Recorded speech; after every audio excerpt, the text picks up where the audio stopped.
Now, the South African households are about to come under even more financial pressure, and that's because the Reserve Bank has decided to raise interest rates by 50 basis points or 0.5%. The repo rate, which is the rate at which the bank lends to commercial banks, rises to 6.75%. The prime rate, which is the benchmark used to lend to consumers, goes up above 10%, 10.25%. Debt-holding consumers can expect their repayments to go up, and that comes into effect tomorrow.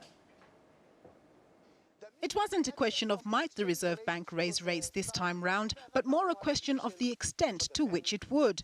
The weaker rand exchange rate was a major reason for the move. Previously, the committee expressed concerns about the growing risks to the inflation outlook, mainly due to exchange rate and food price risks. These risks appear to be materializing and have contributed to the significant deterioration of the inflation forecast. Any household with credit should brace itself for yet higher expenses going forward. A household with a 300,000 rand bond will now pay close on 100 rand more a month. A 500,000 rand home will cost households roughly 220 rand more a month, while a million rand property will now set the bondholder back around a further 330 rand. Analysts say the bank has made the right call, even though growth prospects look weak. I think absolutely they made the right call.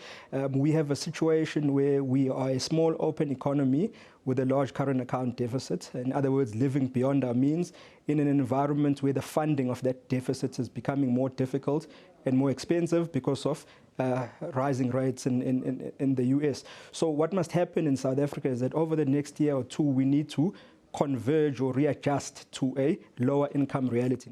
It's hoped the latest decision will help bring the rand back in line so that imports don't become too expensive. We've got this problem that we're facing at the moment, which is a big drought fostered by El Nino. We have to import a lot of grain from outside the country to meet the demand of our people here at home.